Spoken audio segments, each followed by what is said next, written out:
Gemini and the Sleepover Secret. Gemini loved Thursdays.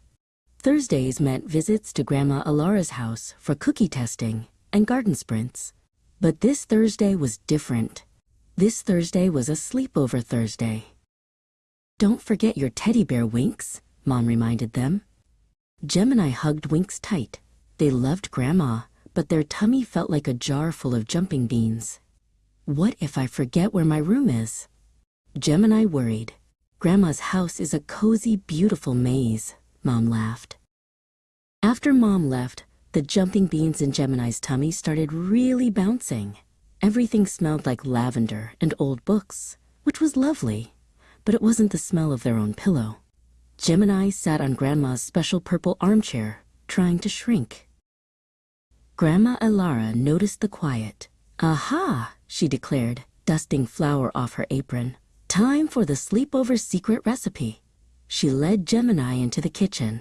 "The recipe isn't for cookies, silly," Grandma whispered. "It's for conquering those tummy beans." The recipe involved mixing 4 parts silliness, 2 parts giggles, and 1 spoonful of Grandma's special tuck-in tea. They baked tiny shortbread moons and then played a game of Find the Hidden Teacup around the living room. The jumping beans started to slow down. Soon it was bedtime. Grandma Alara tucked Gemini into the guest bed, which was covered in a soft, knitted blanket. "This is very soft," Gemini admitted. Grandma kissed their forehead. But when Grandma turned off the big light, the shadows grew tall and wiggly. Thump! A strange noise came from the hallway. Gemini pulled the blanket up to their nose.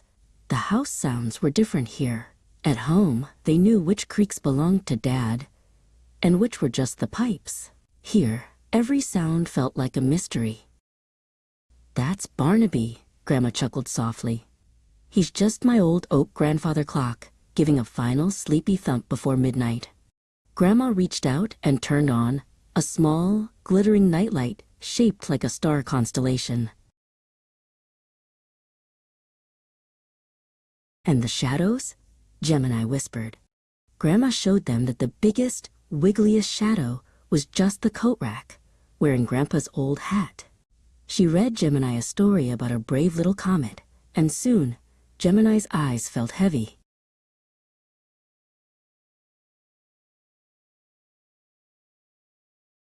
The morning sun streamed in, bright and cheerful.